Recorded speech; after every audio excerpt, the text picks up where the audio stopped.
Alors, Conseil de sécurité qui ne fonctionne pas, mais il ne faut pas demander l'impossible, Hossein. Le Conseil de sécurité, il n'a pas été fait pour ce genre de problématique. D'ailleurs, pour décréter contre la loi et contre la Constitution, des organisations politiques, même séparatistes, tout ce qu'on veut, ou la rachat,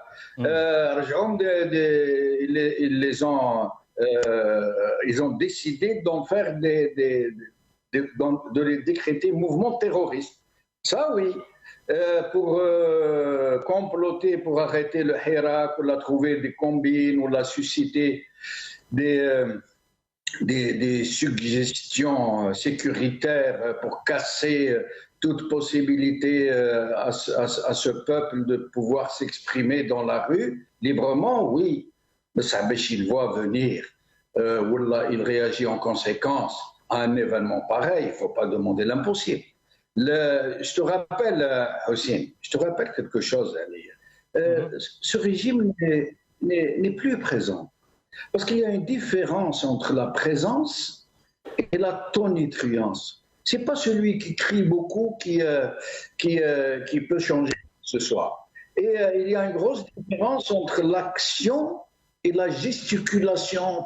Tu brasses de l'air. Les Ramadans, il ne pèse plus rien sur le plan régional. La force de frappe, la force régionale. Et j'en veux pour preuve. Par exemple, l'ambassadeur qui était en Espagne au moment où le González, le Premier ministre espagnol, avait annoncé quasiment sa reconnaissance pour le Sahara marocain. Il n'avait rien prévu, cet ambassadeur. Il n'avait rien vu venir. Ni le BSP attaché à l'ambassade, ni les services qui sont défrayés en millions de dollars pour faire ce travail, pour informer en même temps que sensibiliser. Ils prennent l'information, ils préviennent, ils prévoient, et dans le même temps, ils font du lobbying. Ils n'ont rien vu venir. La presse. Et qu'est-ce qu'ils ont fait à cet ambassadeur qui a failli? Ils l'ont nommé ambassadeur à Paris, la meilleure ambassade du régime algérien, la plus importante pour lui. C'est number one.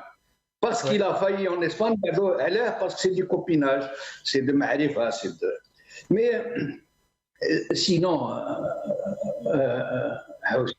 dans cette histoire de coup de force, d'abord, il y a une question éthique qui se pose.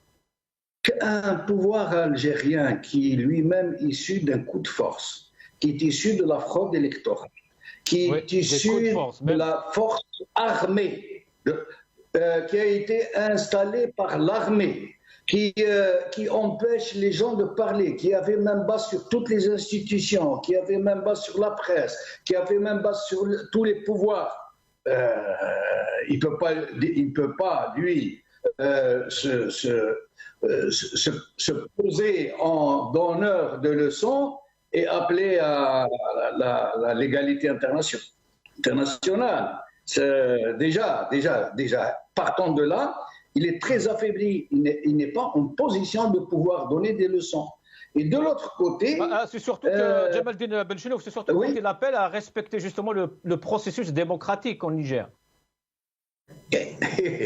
Encore faudrait-il qu'il le respecte lui-même. D'abord, qu'il commence par donner l'exemple. Le plus grand pays d'Afrique, le plus grand pays maghrébin, le pays qui est en face de l'Europe, qui est au nord de toute l'Afrique et au sud de toute la Méditerranée, qui a une population 80% moins de 30 ans, qui a des richesses naturelles énormes et dilapidées de façon systématique, qui ne dispose que d'une seule ressource. Nous sommes le seul pays au monde qui ne vit que d'une monoressource. Tous les pays au monde créent de la richesse. Et qui partagent plus de 950 km avec le Niger aussi, Jamal. Et en plus, nous avons des frontières avec 6 pays. Il n'y a aucun pays où nous pesons 1 gramme. sauf la Tunisie, qui est en difficulté, ils sont en train de se comporter avec elle comme si c'était une wilaya. Elle est parce qu'ils lui tiennent la dragée haute. يعاونوا بها بشويه صوارد يعاونوا فيها بالسيكوريتير ما يخلقولهاش المشاكل comme cela a été fait précédemment. Mais sinon, tous les autres pays, Libye, c'est l'enfer, c'est un pays qui a sombré. Et dans le désastre, dans le chaos, dans les conflits, dans la guerre civile, dans la guerre des seigneurs de la guerre. Mais tout le monde joue un rôle. L'Égypte, la France, l'Américaine, le Russe, même les mercenaires de Wagner. Comment? De Wagner. Wagner. Même Wagner, il joue un rôle. Il a le d'or. Même pas un rôle de bons offices. Ça veut dire elle a essayé, mais elle n'a rien obtenu. Pourquoi? Parce qu'elle ne pèse rien. Parce qu'elle n'a pas derrière elle une vraie légitimité. Elle n'a pas derrière elle tout son peuple. Son propre peuple, elle est obligée de le manipuler, de le dresser les uns contre les autres.